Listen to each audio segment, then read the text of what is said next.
Hey, what is going on, crypto people? Happy Friday. Happy Friday to each and every one of you. Holy moly. The market is doing some crazy stuff right now. What's going on with the market? I don't know, but I'm excited about Axelar. I am freaking excited about Axelar and this bridge and this integration. I did see multi-sig. We're going to have to pay attention to that.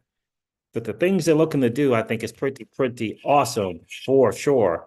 And I'm going to go over some stuff. My guy, Mickey B. Fresh, put a post out on X. Is it a post now? I think it's a post. Put a post on X.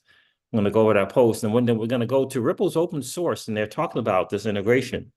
So we're going to cover that. I'm going to show you guys how to do, what is it? The custom test network and test out the FSS. If you're interested in doing that, we'll do that step by step. Just to let you know, I got like 900 gazillion things on X uploaded. Uploaded. Uploaded. Did I say that? Open. All these tabs open, and I really don't need them anymore. Let me close all these tabs. Guys, do me a favor, hit that like button on the way in. That would be super cool. We always like to have just as many likes as we have viewers in the stream. Let's do this. Close these out. See if this will help with my performance of this little tablet I got going on here. Another one of my RWA plays got selected as a must-have. Another one. That's interesting. That's very interesting. Happy Friday to each and every one of you. How blessed are we? I got some Bitcoin today. Did you? Yeah, I think I got some Bitcoin early this morning when it was at 63. I got some of that BTC. That we said we're going to do the dollar cost average. We said we're going to do it, fam. Oh, guys, I hope you guys have, joined the mastermind, joined the Patreon group. Patreon.com/Golf Whiskey GWW Mastermind. I will be laying out my boys, my DeFi thing for sure. Share my guys with you guys, and we're gonna go on a journey, like go on this journey together to $100 a day. To $100 a day. We're gonna go on that journey together to $100 a day in residual passive income in DeFi. We're gonna do it together. Let's go. We're going to do it together. We're going to check in probably maybe once a week, but probably twice a month. We'll check in. We'll go over some stuff. We'll talk about strategies. It's going to be really cool. We'll be able to do it together for sure. I'm going to turn on to the guys who are teaching me, who have taken my game to another level. Michael Marchese is in the building. How are you, bro? How are you? Appreciate you checking in on a Friday evening for sure. I think we're going to take a listen to Jungle Link as well as going over the XRP, XRPL Apex with David Schwartz. I think like the closing thing where he answers some questions as well. So we'll go over that. We'll see. We're going to go over that video as well. Yeah, I appreciate you being here, my friend, for sure. You seem to always get my notification for when I go live. Michael says I'm working for fiat, buying FLR, buying on Flare tokens. I hear you, my guy. Have you tested the Costin, the testnet yet for the F assets, Michael? Have you tested that yet? We're gonna get to go through that as well. I don't want to let's listen to while we're letting some people in the chat. Why don't we take a listen to our guy? Oh, it's so easy too, my friend. So easy. I'm going to show you how to do it step by step. So easy. I mean, it's easy peasy if you got the Bifrost wallet. Yeah, you need Bifrost, man. Do you have the Bifrost wallet? It's easy. I mean, Bifrost works so easy, man. It's awesome. And remember, these are test tokens. These are not your real deals. You have Bifrost. Yeah, good. Excellent. Yeah, it's easy to do. Let's take a listen to Mickey to Jungle Link. Take a listen to him real quick while we're letting some people jump on. I don't want people to miss. I am freaking excited about Axelar, this bridge. Listening to myself. Let's see what's going on. tool that people want. Ripple can't build a compelling ecosystem. Here, I'll take a listen to this real quick. This is the beginning of his video. Customers use an inferior solution to make us happy. It's going to continue to use it for cross-border payments, where it works well. We're not going to make our customers use an inferior solution to make us happy. It's on us to make XRP, be a viable solution. I just want to make a point that the current use for XRP. By the way, he said, we're not going to make our customers use an inferior solution.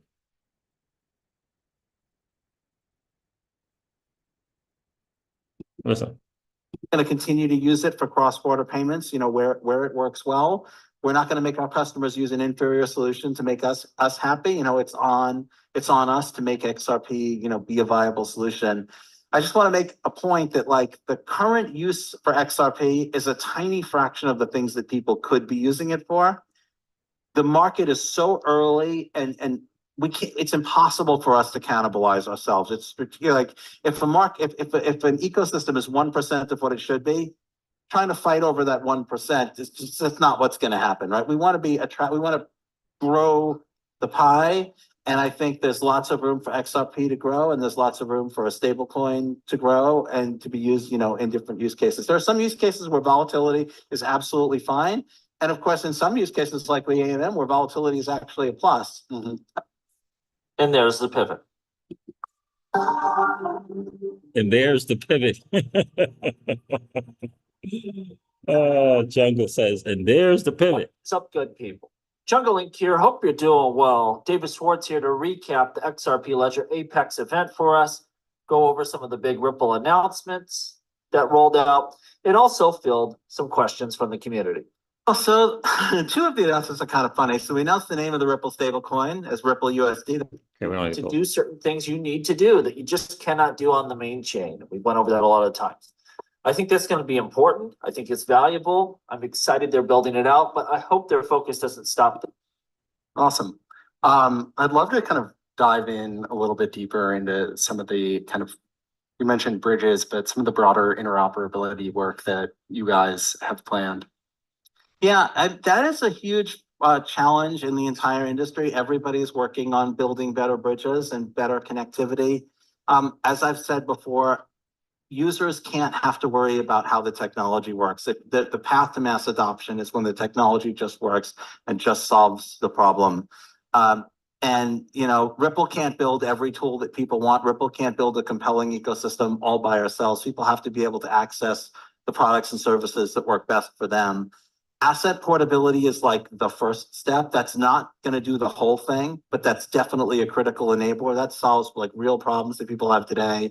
And asset portability through the Axelar bridge will at least enable XRP as a native token on the EVM sidechain, which is I think that's big because the XRP ecosystem was one chain, and the XRP ecosystem could be more chains if we had good bridging.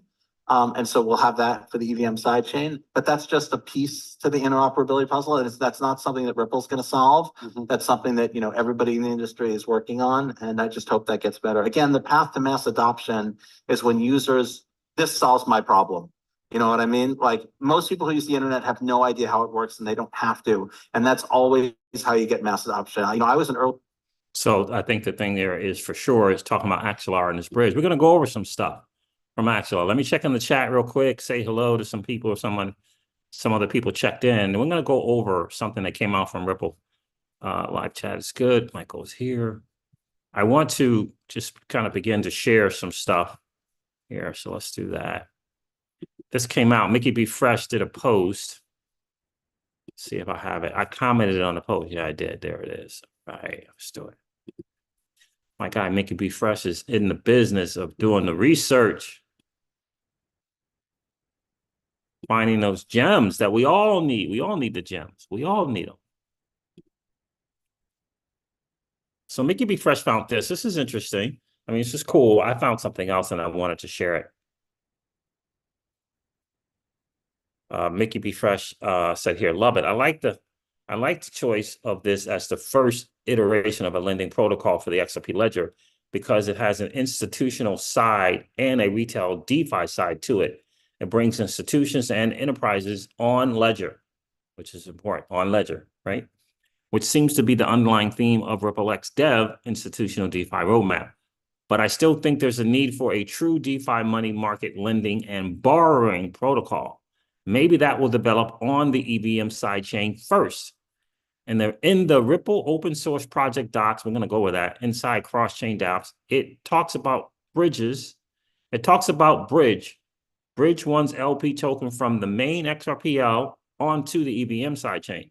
This I found very interesting and could open a whole new array of potential use cases on the EVM sidechain and then back onto the XRPL with the use of the Axelar network general message passing capabilities, right? And so, which is very, very interesting right here. It says a user, here's an example of a yield farming protocol as a cross-chain application, yield farming protocol, right?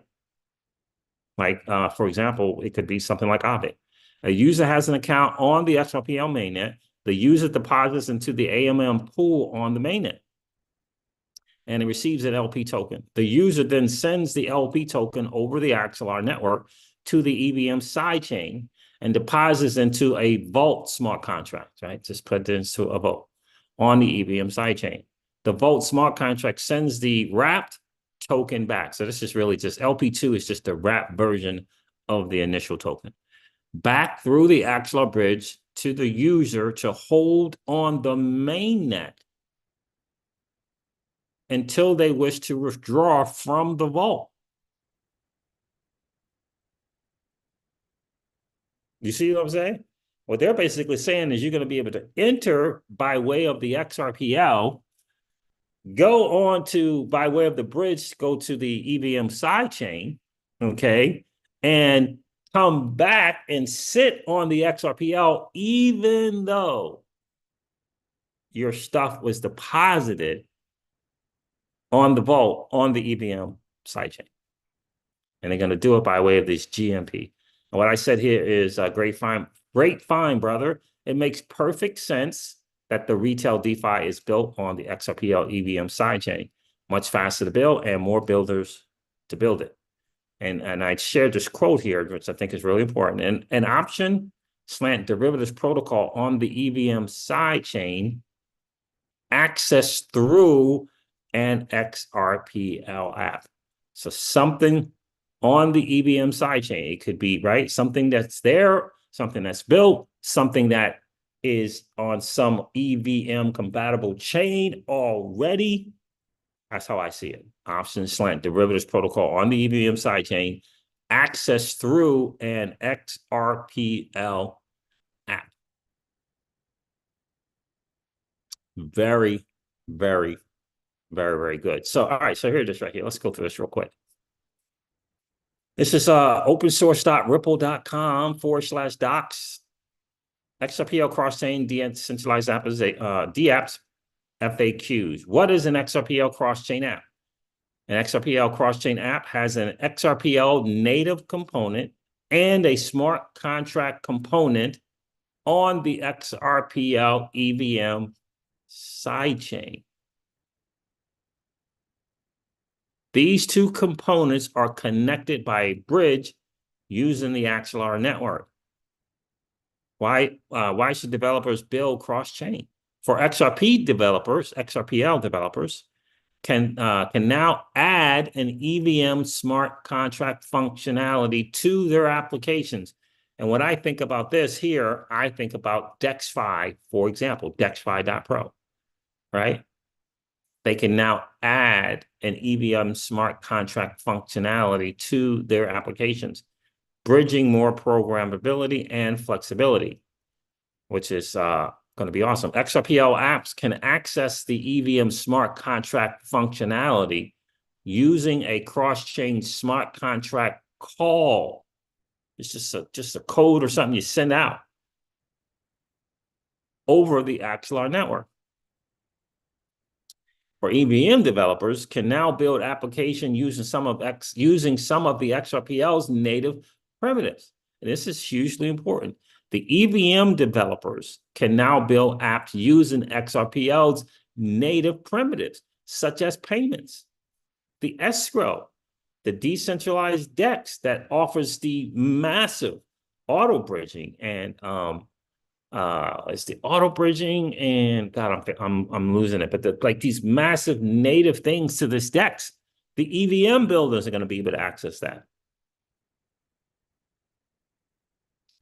The XRPL, and this is going to be great for EVM developers because they don't have that over on Ethereum or other chains.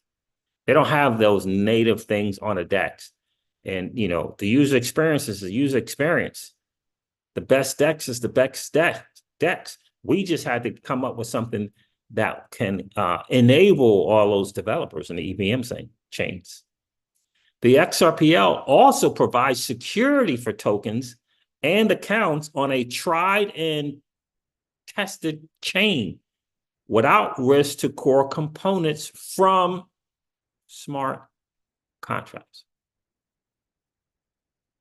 The EVM developers don't need their entire application written as smart contracts. They can choose to use robust XRPL crypto primitives to make their app more secure and performant, and use the EVM functionality where they need custom business logic. That's massive. Remember, the EVM devs is probably like 1,000 to 1 to XRPL devs. If it's not more, if it's not 5,000 to 1. EVM developers also get a running start when working with the XRPL, as unlike a brand new chain, it already has users, tokens, liquidity, pooling, etc. Like it. And I copied this right here. What use cases work best with cross-chain apps? And I'll get back to the chat. XRP apps where the corresponding functionality doesn't exist natively on the XRPL. What use cases work best with the cross-chain apps? Says XRPL applications where the corresponding functionality doesn't exist natively on the XRPL. Examples include a lending protocol on the EVM sidechain accessed through an XRPL app. And options and slant derivatives protocol on the EVM sidechain accessed through an XRPL app. A lot of this is going to speak to institutions, et cetera, a lot of that, because what they're going to want is access to stuff, but the security, reliance, and safety that comes through the XRPL. And I just read you that example of Make It Be Fresh right here, sharing this. Think about that. It says the user hops on the XRPL mainnet, maybe get into a liquidity pool. They have a liquidity pool token, right? One of the great things about the tokens is you could, once you provide liquidity, you got this token, you can take this token and go do some stuff, right? You can use the LP token and go do other things. The user sends the LP token over the Axelar network to the EVM sidechain and deposits into a vault smart contract. There's a lot of vaults. That's just a fancy name for some stuff where you put some stuff. It's just a DeFi thing. That's all it is, right? So they're going to take the liquidity token. They're still in the liquidity, right? Their liquidity is still on the XRPL, but they can take the token and they can go use it. You understand? They can go use it in something that's on the EVM. Put it in there. And listen to this part, right? Smart contract on the EVM sidechain. The Vault smart contract sends the token back, the wrapped version of the token. The wrapped version of the token sent back through the Axelar bridge to the user to hold on the mainnet. Why on the mainnet? There's the security. There's the thing having never gone down. You understand? Those type of things. It's going to be big. It is going to be big. All right, let me go here. Let's get back to this chat. I'm so glad Mickey B. Fresh shared this. Big Buzz, Siege Babe, what's going on with you? What's good with you, Big Buzz? How are you, bro?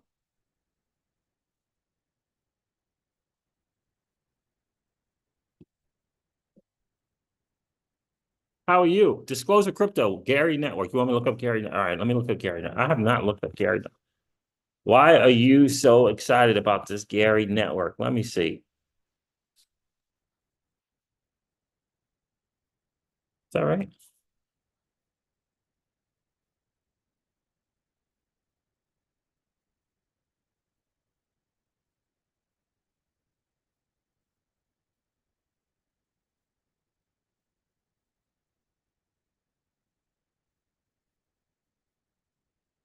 Gary.network, world's largest Web3 audio and video live streaming platform. Audio and 8 top grossing apps on Play Store. Okay. I see some crypto stuff here.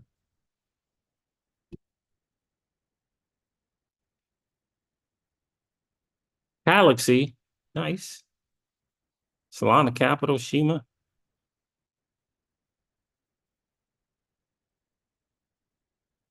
Partners.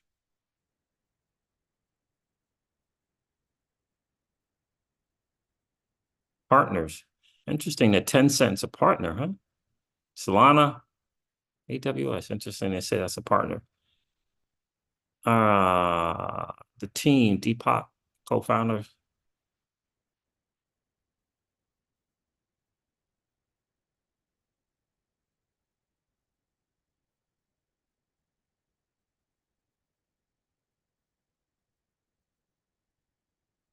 Brad Feeman. Okay. Co-founder of Republic Capital. It's available on some stuff. Okay. See, it's available for on Android and is that Android and Google Play. Okay, I'll have to check them out. Where's their Twitter? How active are they? I promise I would check Disclosure Crypto. I will check it out. May 3rd. That's pinned.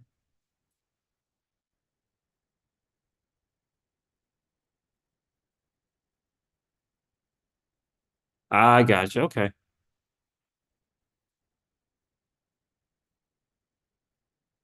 Gary bot. Still sleeping on meme coin sniping. Sniping meme coins by Gary bot. Interesting. Don't miss out too many. I got you. All right. So you having a good time over there, man? Are you having a good time? Big Buzz says, I'm good. XRP will be the biggest winner once all the cryptos are exposed and what will be the great crash of Bitcoin. Remember in 1929, they stated that nobody ever thought the market would go down. Yeah, I do remember that. I do remember that. I do remember that. All right, big Disclosure Crypto. I checked out the Gary thing. Tell me what your experience is with it so far. Tell me what your experience is. So look, this XLR thing is going to be absolutely freaking massive. The possibilities are endless. I think that it was smart for Ripple to pivot on, this whole idea that they're going to build everything. That whole thing, I didn't think that was smart. So they're working their way out of that. So I like that. All right, something else I found.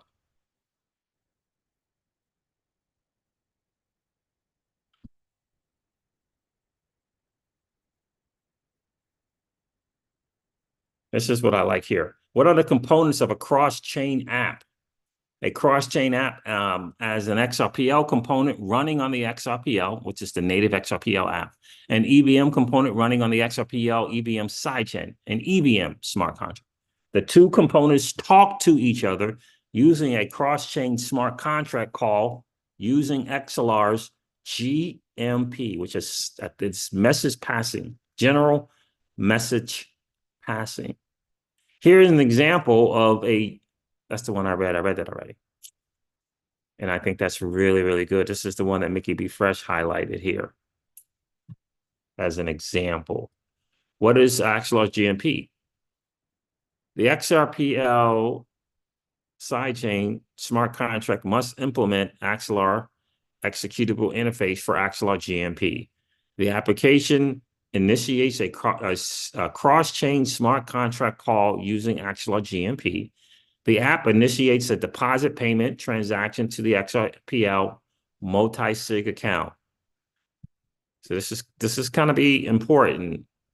The deposit payment transaction transfers XRP or some other token to the XRPL multi-sig account to the Axelar XRPL multi-sig account. If it's a GMP, general message passing call with tokens, which acts as the escrow. The equivalent number of tokens are transferred when the destination contract is called. All right, so we don't need to know all that. That's technical. What portion of the cross-chain apps should developers deploy on the XRPL? And what should they deploy on the XRPL EVM sidechain? So there it is. We don't need that. Liquidity. What other technical considerations are essential? Liquidity needs. Developers need to understand their liquidity needs. Which DEX do they plan to use to execute a trade? The XRPL decentralized exchange is an excellent option for native XRPL apps. Latency. Any cross-chain transaction effectively requires a confirmation across 3 chains: the XRPL, Axelar, and the XRPL EVM sidechain. This confirmation time will introduce some latency for apps. The end-to-end latency for a cross-chain transaction can be more than a minute. Interesting. User experience. An XRPL cross an app will have an XRPL-like user experience. Developers will build this application using XRPL SDKs, and the XRPL app will access EVM functionality in the background.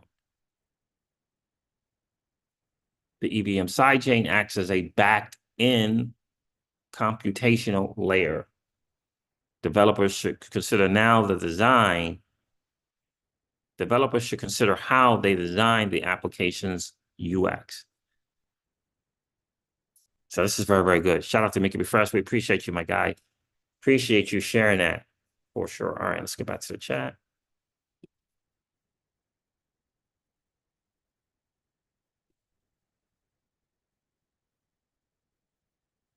Disclose the crypto. You're welcome. My experience is pretty good and it's huge, actually. They are growing. Oh, nice. Very, very nice. Very, very nice, bro. Thanks for sharing that. I think this Axelar thing is bigger than what a lot of people think and I don't quite understand. But here's the thing that I do know. When the word gets out, this thing's up and running. When the word gets out and this thing is up and running, it's going to be big. It is going to be big. Absolutely going to be big. Yeah, it's going to be really, really good. It's going to be really, really good. I mean, it's definitely going to be good. It's definitely going to be good for sure. Oh, you want me to show the screen? All right, let me share. Let's share this.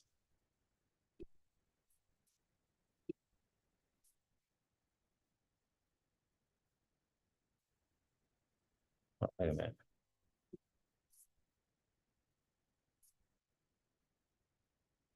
Hold on. What the world?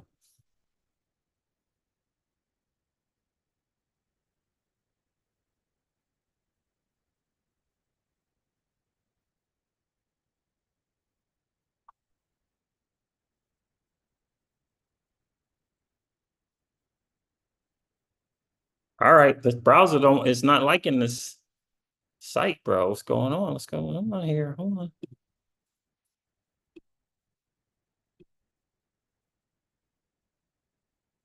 This is an interesting concept here. Web3 audio and video live streaming platform. It's interesting. It's interesting to me because it feels like it's Web 2 and 3. That's what it's looking like to me. But yeah, I'm going to check out this white paper for sure. You can stake. So it's a proof of stake thing. See, these partnerships here, don't know them. But it says, see, it doesn't say gaming. It says audio and video live streaming. And so they got a Discord, empowering content creators worldwide with blockchain. Unlike a world of live convo and expert insights. This is All right. Your ultimate platform for meaningful connections, knowledge sharing, Gari attract where we can engage. It says content creators.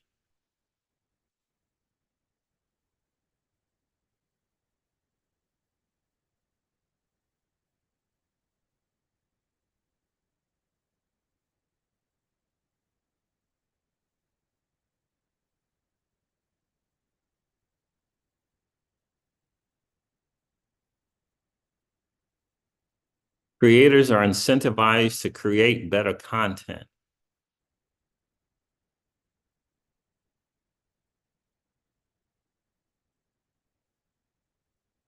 Paid calls and gifts in live rooms, audio chat, text chat. Which chain is it on?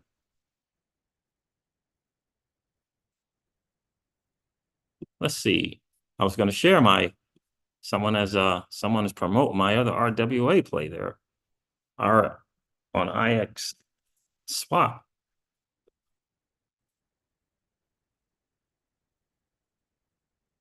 Is it on Solana?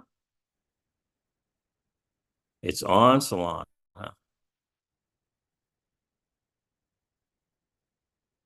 It's on Solana. I like it. I like. All right. September of 2023. I like it's on Solana. What do we got? It's not bad. About 50%. That's not bad. Market cap is only 8 million. Interesting. Let's take a look at this chart. Let's see what we got going on here. Okay. Okay. Okay. What's this chart from? June of 2022. What's that? January of 2022. This is the kind of charts I like. Not financial advice. No, I'm not telling you guys to get into this, to hop into this.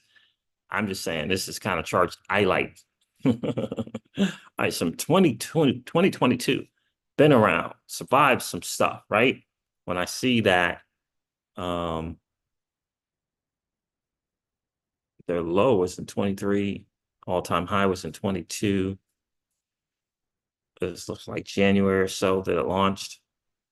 Been through some stuff, right? That's hugely important. You should have just said Solana from the beginning, bro. Disclosure crypto. You should have just said Solana from the beginning. All right. So I got radium. That's good. We got volume on radium. That's not bad. 24 hours, 13,000. So you got liquidity going on there. I like that. All right. I don't have to look into this anymore. I like that chart. I'm telling you that right now. It's just me personal. Just me personally. Not financial advice. Don't do what I do. Don't do what I do, baby. I like that chart though. All right, I like that chart.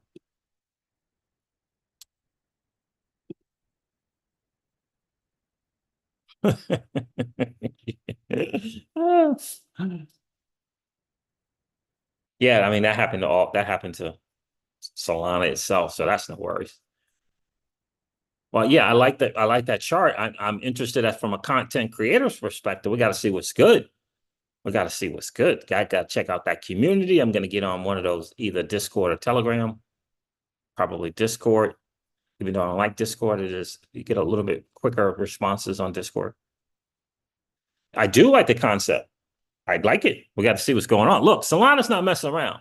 Solana is not, they got Hive Mapper. Solana has they got Hive Mapper with the honey token. They got like a competition for Uber. You know, the things that they're built on there. People keep thinking, like, they keep thinking meme coins. Like, I get it. Yes, people like it because you can build a lot of meme coins quickly. But they forgetting about all these retail use cases, like completely. In crypto, outside of crypto. I mean, you know, competition to Uber. I mean, yes, there's a token, but it's really outside of crypto. I think another one's called Devolt. They got like 3 or 4 things in the Web 2 world that's built on Solana and competing for market share over there. People think Solana is just meme coin things, like just missing it, bro. They're missing it. Absolutely missing it. All right, so what do we want to do now? Who wants to learn how to do this little F asset thing real quick? Michael Mulcahy, I know you want to know, right? All right, 2 places you got to go first. Number 1, you got to have your buy first wallet, right? If you want to do this, if you want to go step by step to test out the Costa network, you got to have your buy first wallet. You got to have that. You want to go to advanced, you got to want to go to settings. You want to go to settings on your buy first wallet, go to advanced, and just put on developer mode. Just toggle it on so that you're in develop mode. 2 places you want to go after that. You want to go to faucet.tequ.dev. Let me copy that. Get you some some testnet tokens. Let's copy that. Let me put that in the chat. So I'll put it in the chat. I don't have to say it again. Let me put it in the chat. You're welcome, bro. You're welcome. Disclosure Crypto. You're welcome. All right.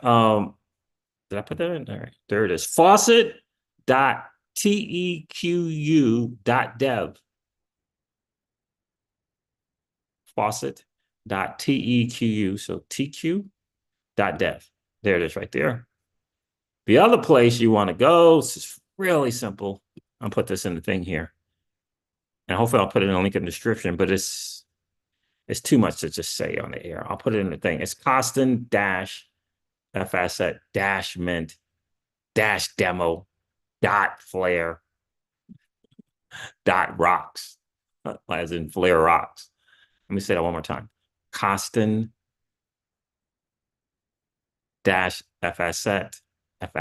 one, no plural, -mint-demo.flare.rocks. That's a lot. All right, there's the other one. Make sure I get that in there in the thing here. I'll try to remember to put this in the link in the description as well for you guys. So easy peasy. Michael Mulcahy. What's going on, Rod? No, bro, break. I didn't even see you catch in, brother. Appreciate you being here. Yeah, I'm gonna definitely give you my thoughts on that Disclosure Crypto. I'm gonna look around, see what's good, see what's up. It's an interesting concept, rewarding content creators. It's gonna be interesting to see what that looks like, right? On Solana as well. So those are the 2 links. I don't know. Probably they're both important. So let's share. So you guys that are watching me can see it. Let's go share. All right. Here is the one that is so hard to, you see right here, Costin-Fasset-Mint-Demo.Flare.rocks. Okay. A couple of places to get test XRP. Here's one place you can get your test XRP here. If you click that button, you can get your constant flare here. If you click that button. Okay. If this test XRP here thing doesn't work, then you can go here to get some test XRP. And that's right here. Faucet.tequ.dev. Faucet.teq.dev. Now, this, I believe, is once every 24 hours for this. All right, so let's go back here. Really simple, go here. Make sure you got that Bifrost wallet in the developer mode, hugely important. Bifrost wallet in the developer mode. Okay, so let me see if I can get some test XRP here. So let's click that and see if it's gonna work.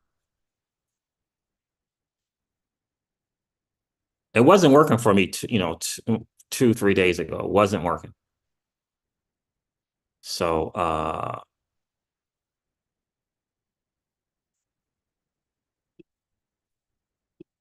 see, I kept getting this. You can't enter your XRP address anywhere.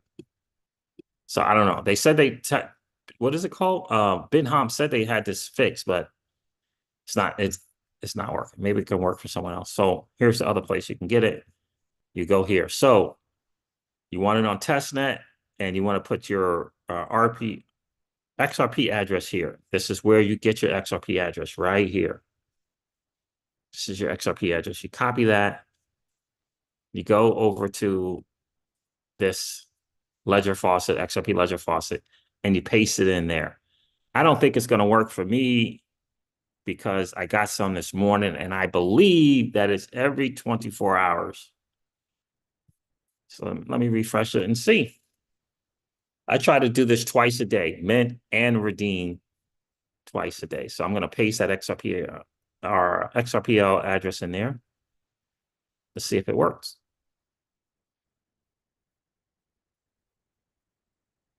Looking like it's going to work. We'll see. Yeah. Yeah. It gave me some more XRP, I believe. Yeah. 298 instead of 259. See, easy as that, Michael Marchese. Easy peasy. So this is where I've been getting my testnet XRP. I've been going here to faucet.tequ.dev. That's what I've been doing, right?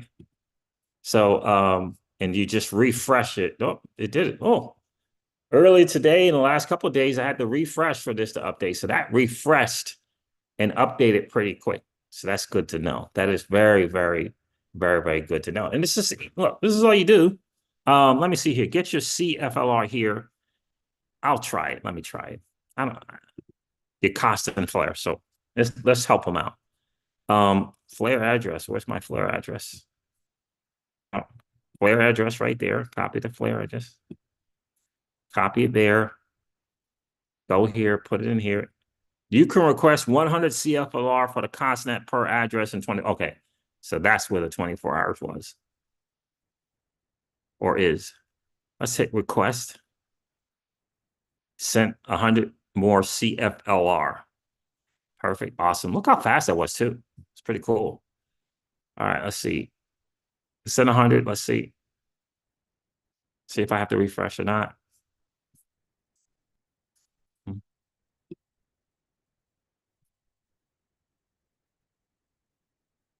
There it is. Refreshed. You got 188 now. So there it is, right? And all you got to do is on the Fasset, you just go here and hit mint. Right? That's it. Just hit mint. And you choose the lots. It says you can mint up to 14 lots. I'm going to go up to 5 now because I think I've done as many as 4. And you see 100 XR, 100 FTX XRP. You just hit next. That's it. And you're going to get a little notification in your Bifrost wallet. Even if it's not open, the Bifrost wallet will catch up to that transaction, which is nice. I didn't have it open. And then it'll tell you, send 5 CFLR. It's a contract, constant flare. All right, so I'm going to confirm that because that was sent. Now the XRP is going to come up. Send 100.5 XRP. Network is the XRPL test network. And the Bifrost thing, I'm telling you, just working so smooth with this. It's awesome. So I hit confirm there. And yep, payment sent. Close. There it is. Step 1, minting 4 steps and 5 minutes to complete. Minting takes 4 steps and 5 minutes to complete. It's roughly 5 minutes out.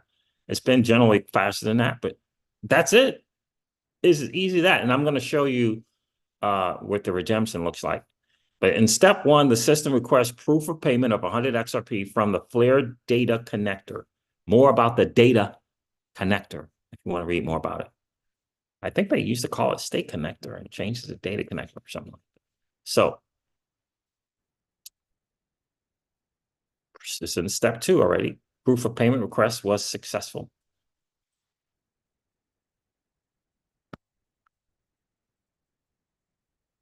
Let me check this chat, make sure everybody's following along. You're good. Rod No Breaker, you're welcome. Disclosure Crypto, thank you, bro. Appreciate you being here, my friend.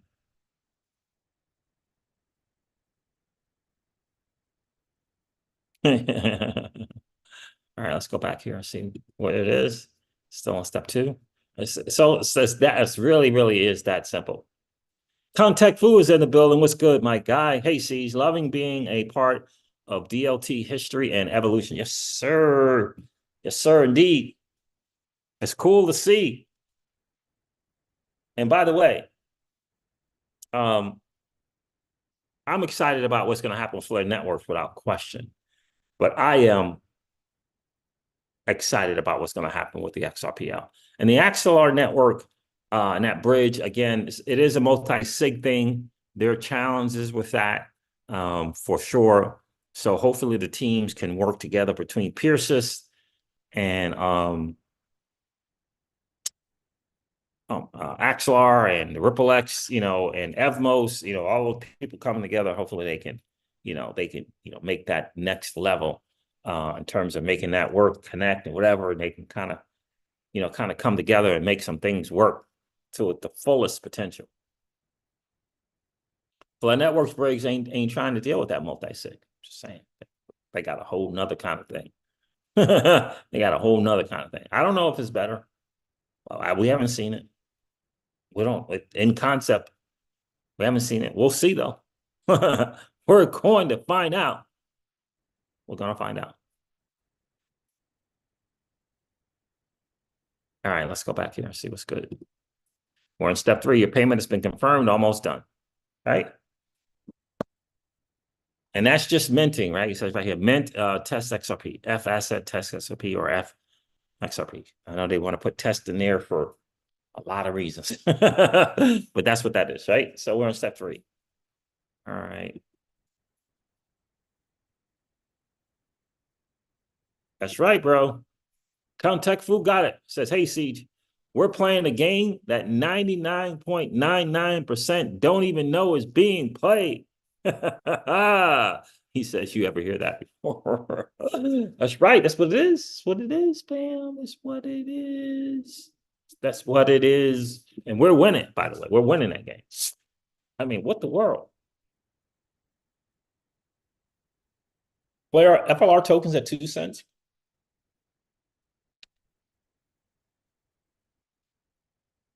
I don't know. Maybe I'll do the whole APS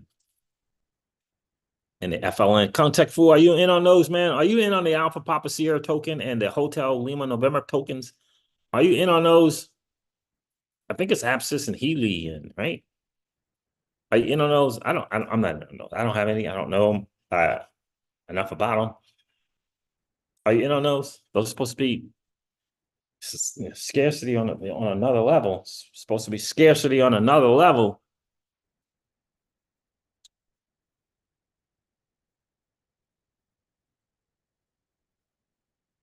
All right, so let's go back and see what's good.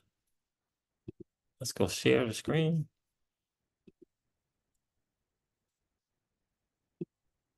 Step 4, F-test access are now on their way to you. Here it is. That is roughly 5 minutes, isn't it?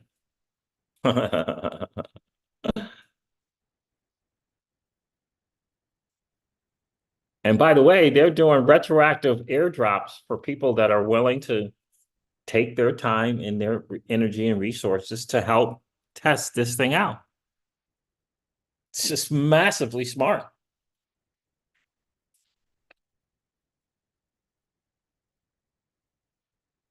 Absolutely massively smart they did that.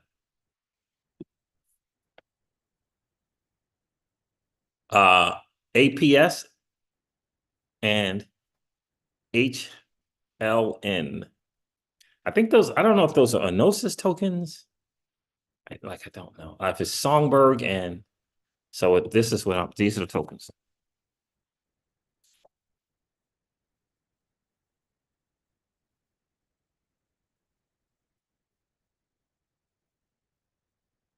Why is that looking like that?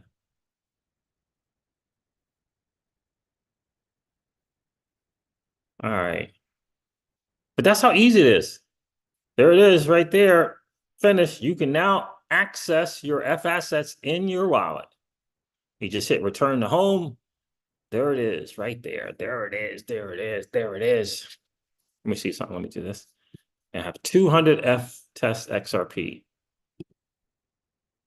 So just did 100. There's the refresh. So now you can just redeem them. And they want more people redeeming. They want more redeem. So I'm gonna redeem this, and I'm gonna do 5 again. Yep, 5. It's 100. 5 lots is 100 XRP. Right? You will receive 99.90 test XRP. Redeeming fee is 0.10 test XRP. Executor fee 0.10 test XRP. Okay. I want to redeem 5 lots, which is 100 F test XRP. You will receive 99.9. Redeeming fee 0.10, executor fee 0.10. It's interesting, because that's 0.20. So what's the difference in the fees there? Who's getting there? Doesn't matter. But all right, and just hit next.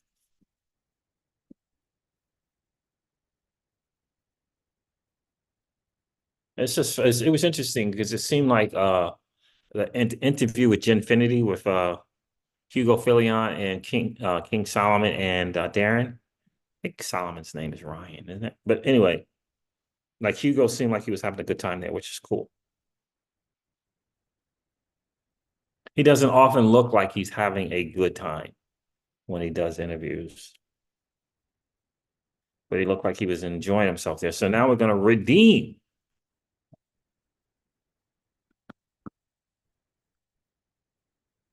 Says waiting dialogue. This action will take about 30 seconds.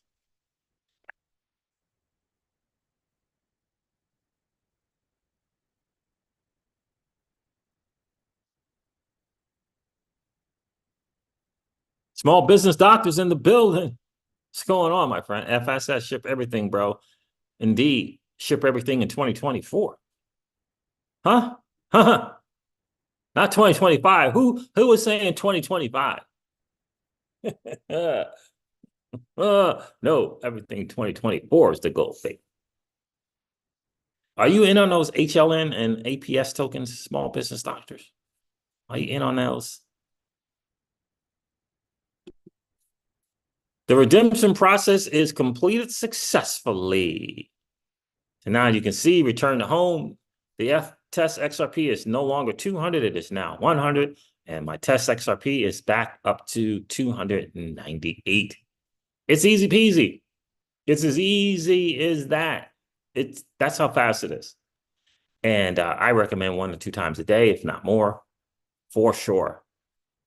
Again, they're rewarding you for helping them test this stuff out, but retroactive something, rewards. I don't know what it's going to look like, but they're rewarding people for that.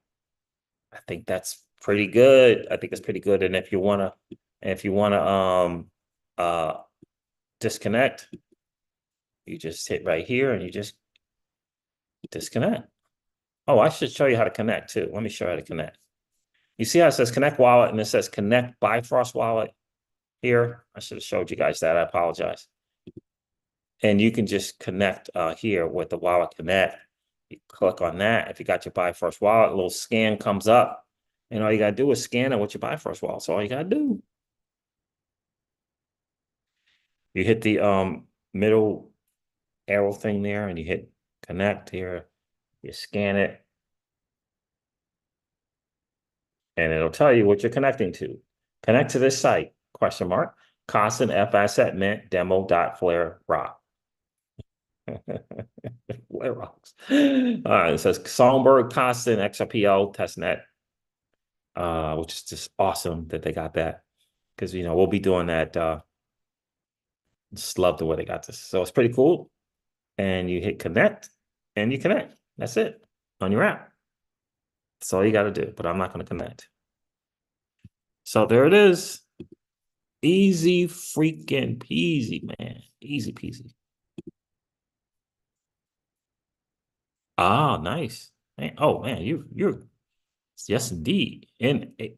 Okay. I hear you guys. Yeah, I remember when it was Flare Finance, man. I had some stuff over there. I had some stuff. Didn't like that little drama thing. So I exited, bro. I haven't been in there since then. Move accordingly. I love it. What's going on, everybody? What's going on with you? Move accordingly. Shelf 11's in the building. Yep. Shelf 11 says, don't forget, you got to put that thing in developer mode. Bifrost need to be put into developer mode. Yep.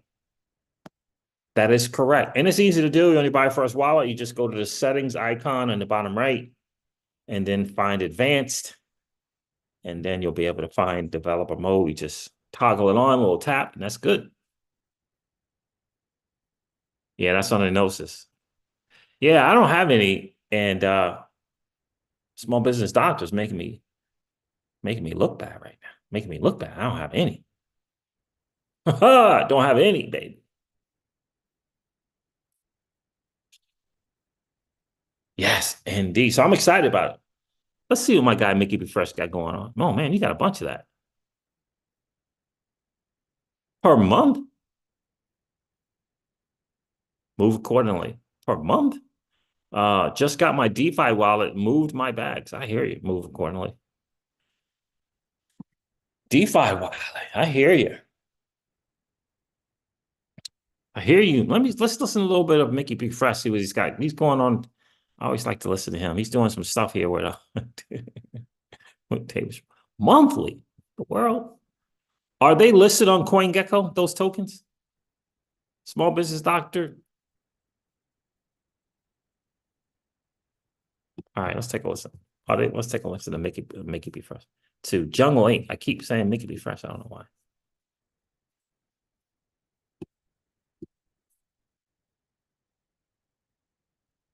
Because he said there's the pivot in the intro. I want to see what this pivot is he's talking about. What pivot is he talking about?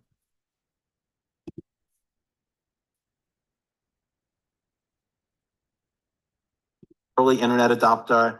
Anybody here edit DOS batch files for TCP with TCP/IP settings? Anybody that old? Nobody in this. Oh, yeah, one person. Thank you. I'm not the oldest internet user here, but like that's the browser. If you look at the adoption of the internet, the browser, the graphical browser. Does anybody use the internet before graphical browsers? Probably the same person. But yeah, I mean. It was fantastic for research and it was fantastic for keeping in touch with people around the globe, but there's no way it was going to get mass adoption until it is painless and intuitive. And that's what we're going to do with the bridging problem. But it's going to take a while. And he brings up a good point. To counter what I said is I think these solutions need to be native and not use a third-party system. They picked a system where they can bridge safely, which is important because that's a big security risk. Anytime you are bridging value back and forth between chains. And he's delved more in depth into this issue in other interviews, but we don't really know exactly how this will work into the future. So if you pour a ton of money into developing it and building out some system, in the future it may pivot to a different solution. And so maybe you're better off just not to waste that time and effort, let that area develop. And then once there's some finality to that issue, like this is definitely the way we're going to go forward, then you can build that as a more native solution. I think they just went with the fastest, safest, and really most economical way to implement bridging features and be able to link up these chains. And we'll probably be revisiting this issue as we move forward. And as he said, a lot of different people. It's not going to be Ripple that probably ultimately builds that final solution, but a lot of different people are working on this. And the bridging of the future will probably look vastly different than what we see today. Certainly, but another element that I think a lot of people see as necessary for mass adoption are use cases and applications that do solve those problems. So I really appreciated, and I think it really resonated with a lot of people, the point you made earlier yesterday when you opened around inclusivity and being open to new use cases, new applications, not just things that you guys are more top-down enabling at Ripple. So I'm kind of curious, over the years, have there been any use cases or applications that have been really popular that surprised you? Well, they explode. Okay, I don't want to hear that. I don't want to hear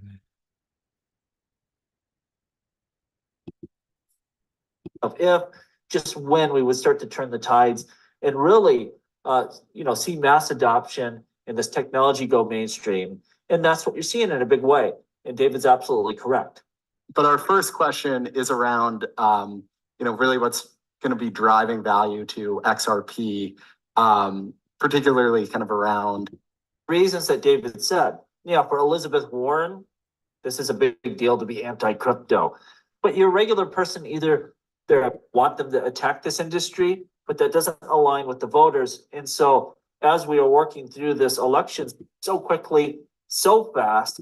But our first question is around, really what's going to be driving value to XRP, particularly kind of around the cross-border and sort of more like enterprise payments and financial use cases. This is a big one. Yeah, so you guys can all see the question on the screen.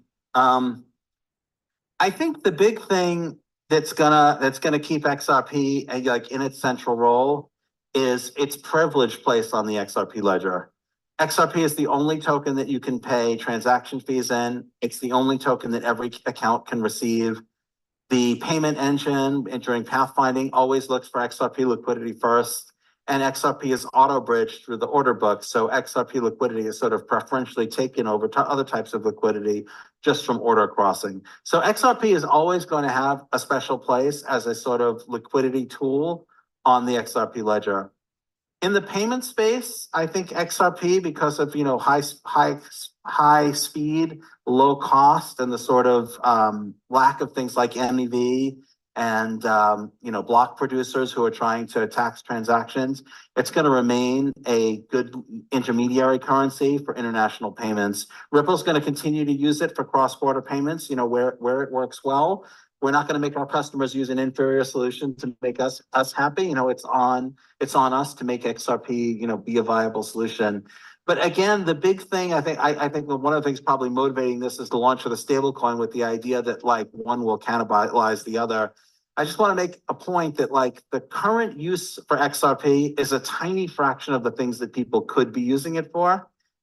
The market is so early and it's impossible for us to cannibalize ourselves. It's like if an ecosystem is 1% of what it should be, trying to fight over that 1% is just not what's going to happen, right? We want to grow the pie, and I think there's lots of room for XRP to grow, and there's lots of room for a stable coin to grow and to be used, in different use cases. There are some use cases where volatility is absolutely fine, and of course, in some use cases like the A&M, where volatility is actually a plus. Mm-hmm.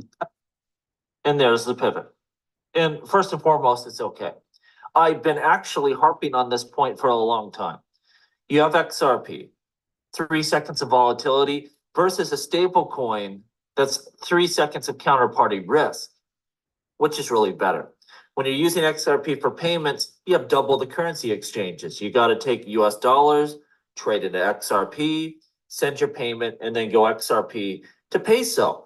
That's double the currency exchanges, and there's a cost with that. Now, we may minimize that a little bit when we take some of this on chain, but still you have more currency swaps, and someone's getting paid on each of those swaps. I think that stable coins for a lot of payments, not all payments, but a lot of payments, the stable coin is going to be the better route. Now, of course, you have counterparty risk. Whoever's holding your collateral can run off with it. But if you're streaming payments, if any payment, you only have 3 seconds of that risk. There's problems. You just stop using that method, and you can switch over to XRP even as a backup method. I think this is the way we're going to see things go. And I think David Schwartz is telling us, get ready for that. And a lot of people are going to be upset, but listen, if a stable coin is a better way, a more efficient way to send a payment, if you force people to use XRP to try to build XRP's value, they're just going to use other networks where they use the better way, which is the stable coin. I think it's going to make a lot more sense. What David's trying to say is there's a ton of more applicable use cases for cryptocurrencies, and those things we should grow XRP's use into. And there's no reason to fight over these little areas where maybe stable coins will be better. It's a very small part of the total use cases that you could use XRP for. Now, why is this problematic a little bit? Well, you have this great story centered around Ripple. Yep. Sending XRP instead of flying suitcases of money around. Like, people love stories and things of this nature, and it drives a lot of investment. And I think you're going to see some of those things challenged. Again, I've been talking about this for a long time. Stablecoin's probably the way to go for a lot of these payments, but there still are use cases for pure cryptocurrencies. It's why, even though you have Tether, billions of dollars, it doesn't replace Ethereum. It doesn't replace Bitcoin. And Ripple's stablecoin won't replace XRP's value, but it might replace some of that perceived storyline in people's heads that, XRP is going to, be so much better than flying money around in airplanes and things like this, the regular things we hear all the time. I think you're going to have to, reevaluate things and figure out where XRP's place is in the grand scheme of things. Just my opinion, and I think David Schwartz is kind of dancing around that question a little bit, but I think that's what he's telling us here. That's exactly what he's saying. That's exactly what he's saying. And that's just what I have been saying for I don't know how long, right? And I said their focus, Ripple's focus has shifted from off ledger to on ledger, right? And what I mean by that is they start focusing on more ways, other ways to use XRP. Other ways, right? Other ways. Because a market is a market, okay? And if something is at 109 billion, whatever it is, and was it 109 billion and expected to be 2 point something trillion? Like what's going on? Right? I think that's what the numbers. Ripple can do a lot of stuff. They can be nimble when they need to be nimble, and they're about market share. Like, it's just something that I just always said. Ultimately, there's priorities to stuff, and their number one priority, the company, is the shareholders. And so that's why this bridge is getting done pretty quick, in my opinion, because it's a shot for Ripple to get institutions more quickly onto the XRPL and have them give them access to something that they're going to probably want to use, which is a stablecoin, right? And so, yeah, it'll be different dApps, it'll be different lending protocols, all this different kind of stuff, and the stablecoin is necessary. I don't think that it's going to hurt the liquidity for XRP. I think that they're going to figure out some other stuff. Some other stuff. Yeah, I remember it all the time. I remember him saying it, Small Business Doctors, just recently. Small Business Doctor says, notice Hugo's words about bridging economic security solutions are what FATS and Layer Cake differentiate, right? Absolutely. I remember him saying that. And we'll see, right? Because ultimately, great technology is great technology, but it ain't awesome until it's working. So we're going to have to see how it works. I mean, theory is cool. White paper stuff is cool. We're going to have to see how it works, right? And I said this, I don't know how many live streams ago. I said, look, Ripple invested in Flare Networks, right? But Ripple's on a lot of people don't understand this. Ripple's on a timeline. Brad Garlinghouse is on a timeline. Like on a timeline. They can't be waiting for stuff. They can't be right. They tried to do their own thing so that they can go back into those meetings with their shareholders and say, yeah, there's XLS 38D, yeah, we got it going, it's going on, it's doing the stuff, right? They wanted to be able to say that. But then once they realized it wasn't going to give these customers what they needed, say, hey, there's this other thing out here. It's up and running. It's tried and tested. They could, right? And then those people could call centrifuge. They could call them up. How's this technology over here at Axelar Network? Right? They can't make any other phone calls that Ripple's associated with. They can't make that call into Flare. Flare has no data. They don't have any volume crossed over a bridge. They don't have it. Axelar has that, right? And so they went that route. They got to get that thing going, right? You got to get it going. And in addition to that, I think it's smart because of the access to those other chains. Don't let us not forget about that. That access is going to be, because it's IBC also. It's not just EVM, it's IBC also. So it's going to be massive for sure. And you know, it is what it is, right? And so, it's tough for the XRP entertaining content creators, what David said. That's tough. Because Jungle was saying, like you got to come up with another story, right? People love stories. You got to come up with another story. They got to come up with another hero's journey, right? Got to come up with another hero's journey. That's cool. It's easy to do. That's a marketing term, by the way. They got to come up with another one of those. They'll come up with something.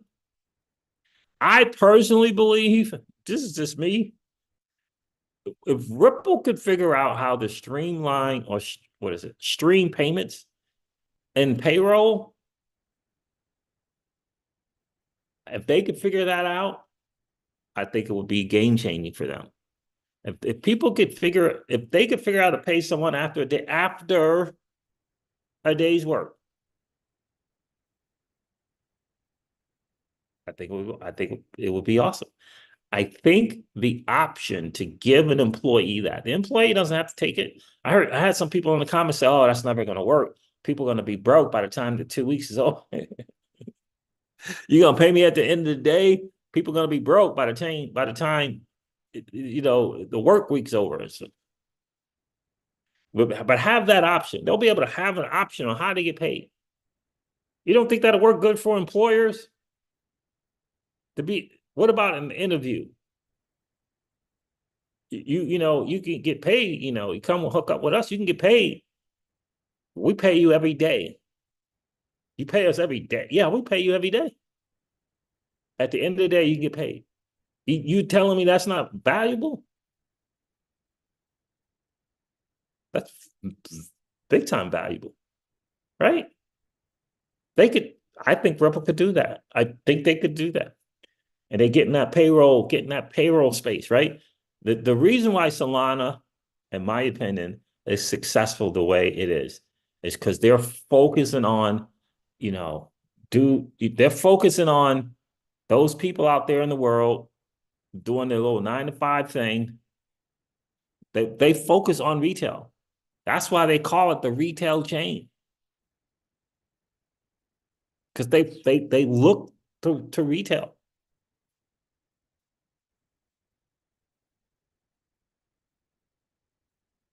Contact Food says, I got paid every day at the golf course as a caddy back in the day. I mean, right? At the end of the day, you get paid, right? So even though, you could have that, even though, you could say, I want to get paid every day, or I want to get paid once a week, or I want to get paid every 2 weeks. Doesn't matter. And there could be a time where you'd be like, I want to get paid this day and this day. And then I don't need no pay until 4 days later. Whatever, don't matter. Having those options would be cool. I think it's coming. And I think that's something that they could do. Their challenge, their challenge, Ripple's challenge in the, almost very beginning, right after they kind of said, they focused on retail for about, a few, like a few days, like 90 days, 6 months, something like that. And then it's like, wait a minute. Because you got to remember Chris's background. Chris's background was peer-to-peer payments, right? You ever heard of Prosper and things? That was Chris's background. That's Mr. Larson's background. Okay. So they had a solution, but people, banks weren't. They were kind of good. They were good with that. We're good. Nostra Vostra, remember all that? But things can change. Banking crisis could change a lot of stuff.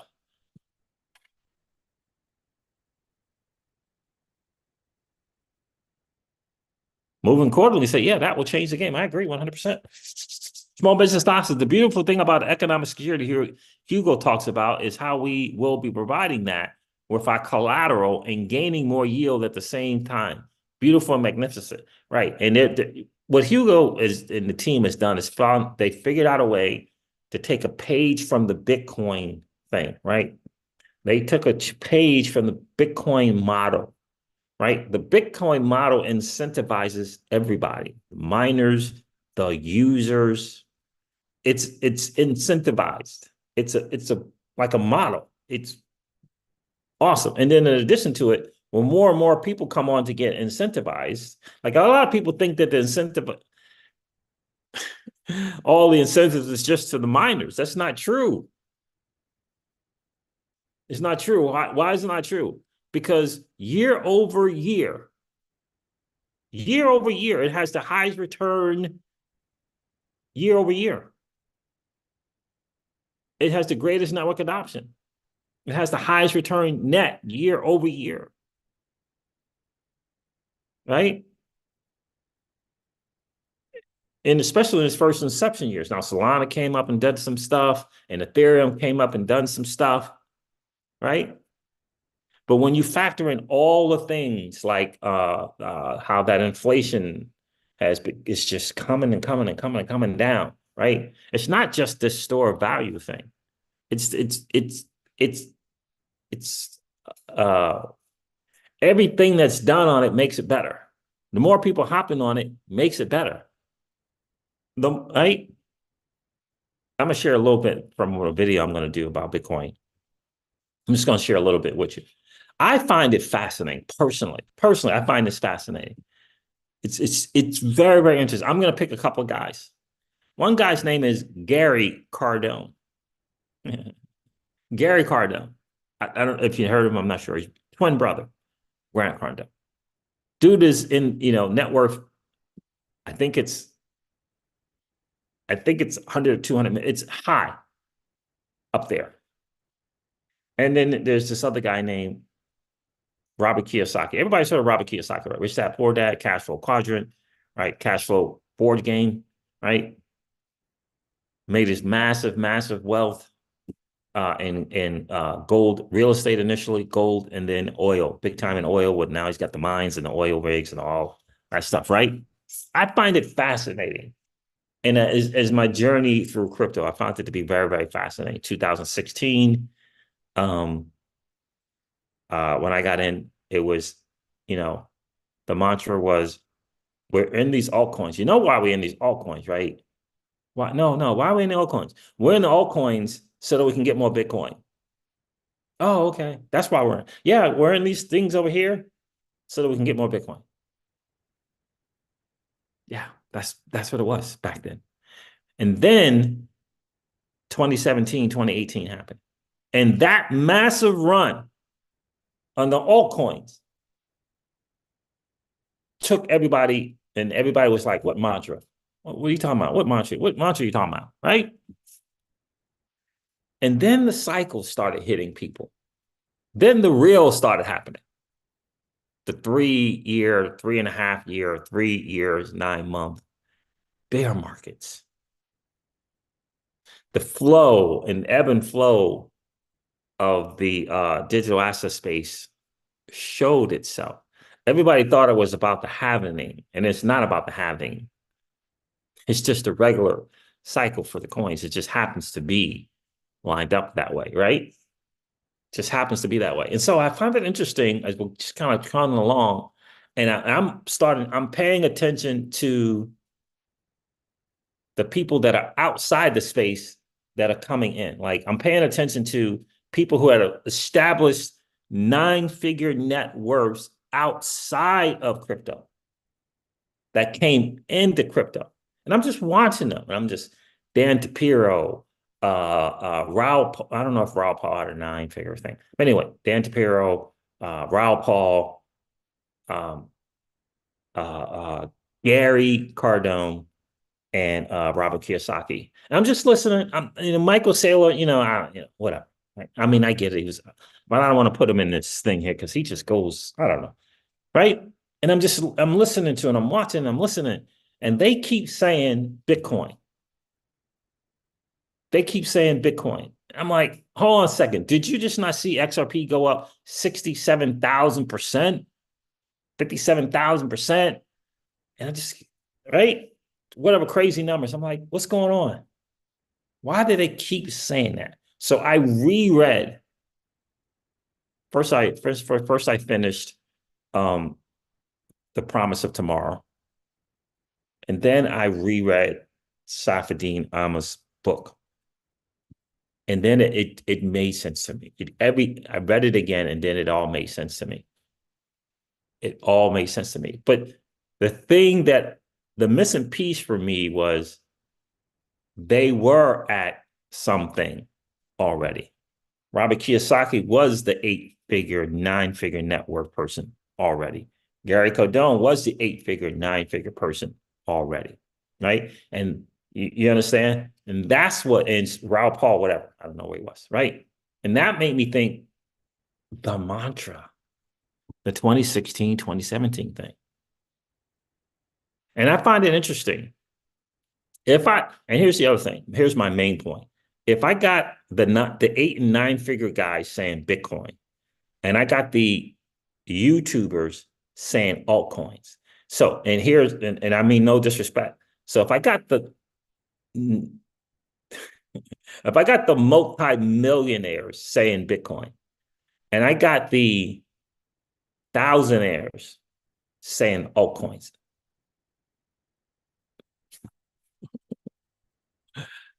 you see what I'm saying? But I still have to factor they built up or had the 200x in their portfolios. They built up the 200, 100x, 40x, 30x, 50x portfolio. In other words, they established a measure of wealth already. So how do you put them both together? It was that mantra. Every Bitcoin person that I listened to, and here's another thing, it was very alarming to me. They were all these 8 and 9-figure guys. A perfect example of a regular dude who did that was Simon Dixon.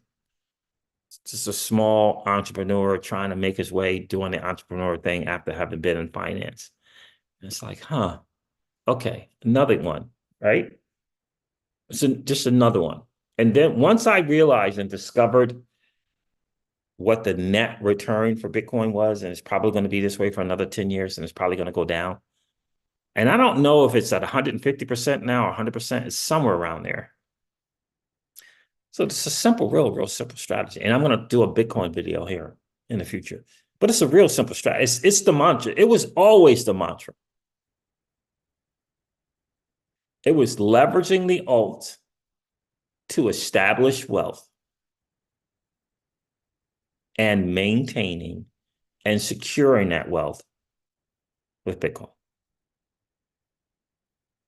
Because you can't argue with the numbers. So let's say you got $100 and in the alt season, you turn it into $2,000. You got $2,000. And after the alt season, guess what you're going to have with your $2,000? You're going to have about 3.5 years of a bear market.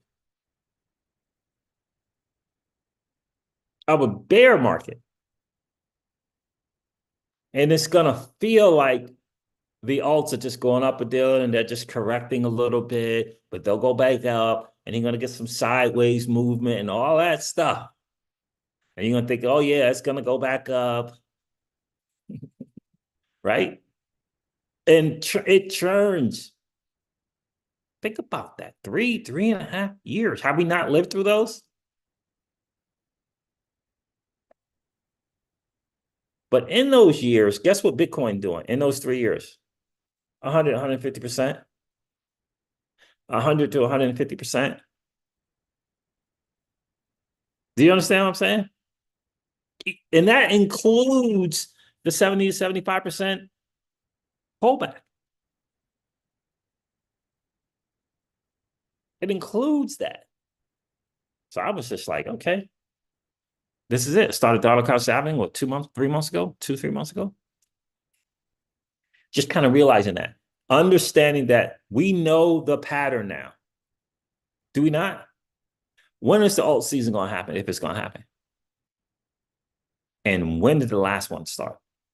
Last one started 2020, ended in 2021. Right? This one's going to start 2024. Latter part is 2024. It's going to end in 2025. So what are we going to do until 2028? Are we gonna buy the dips and alts and it's going back up type deal? You see what I'm saying? Or are we gonna take the wins, have a strategy for stables?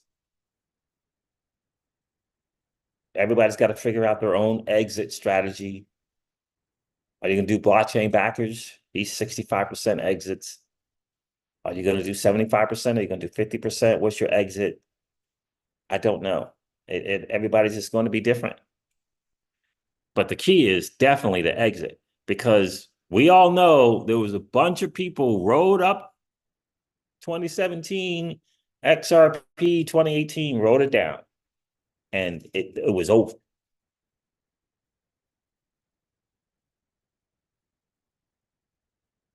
Yep, it was over.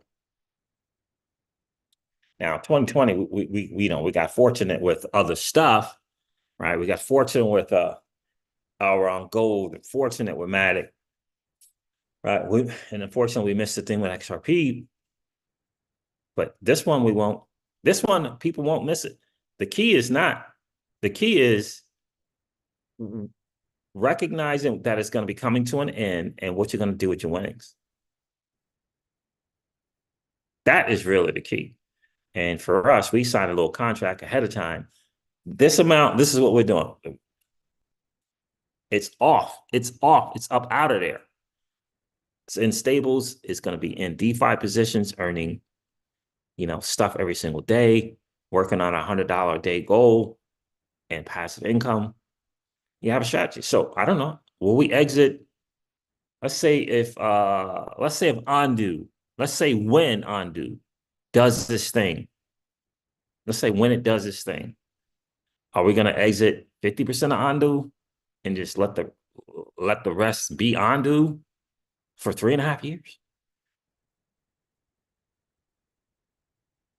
You see what I'm saying? Let's say Ondu gets us 20,000. Are we going to leave 10,000 in Ondu? Knowing what we know? Nope.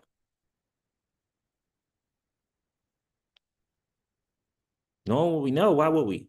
I'm just saying for us, because we have Ondu. Why would we leave it there knowing what we know? Knowing what we know.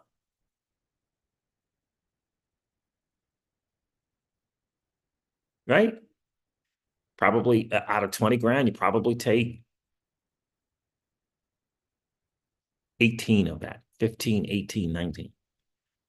So that you don't start all over again. So when you begin to, that whole thing finally goes down, we know we're at the bottom, we're not starting with zero. But we do know, anyone disagree with the bear markets are around that time, that in length? Anyone disagree with that? They're around that length of time, are they not?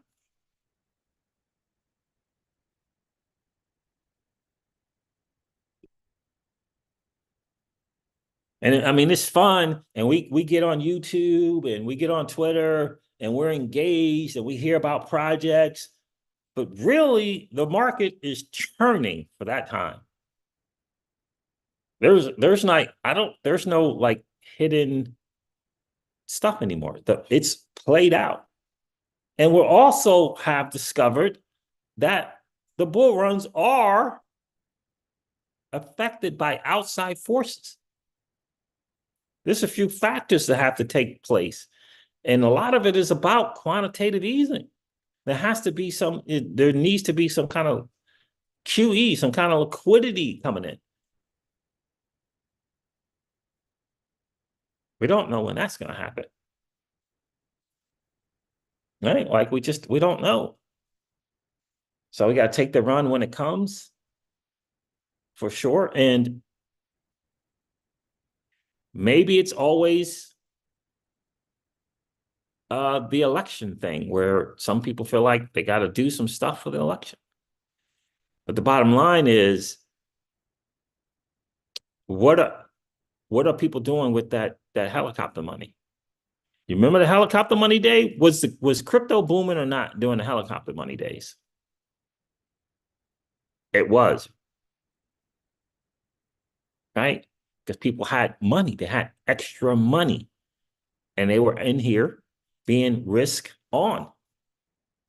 That's extra money. Probably don't have that extra money right now, most people. So that's what I expect. But I found that I started thinking to myself, who are people listening to? Who are people listening to when they say the technology is slow, it costs too much money to do a transaction?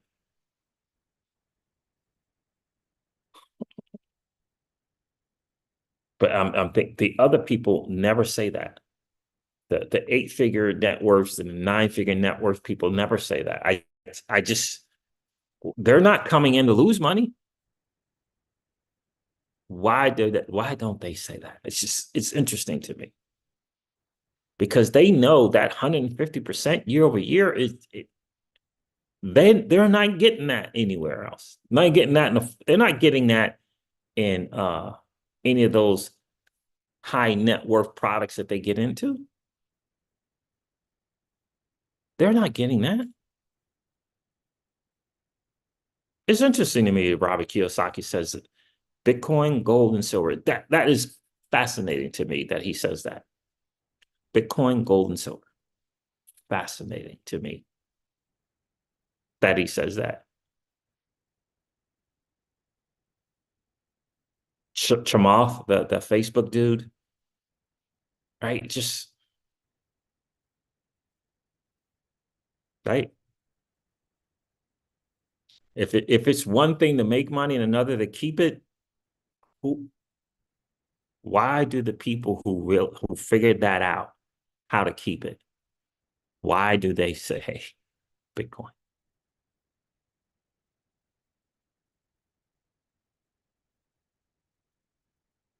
So I just figured, that's it. That's what it is. It's the mantra. You leverage those altcoins. And the other thing about it too is it was a formula is if market forces don't come together and we don't get a run, if we don't, is there capital allocated to the thing that's doing 150% a year? What if it's not? What if all capital is in other stuff that the market forces haven't come together to allow it to do its thing? That's what I realized. And I'm like, you got to play it both ways. You got to hedge your bets. That's what I said to myself. You got to hedge your bets. DCA to Bitcoin. Dirty, nasty fiat as much as I possibly can from stuff.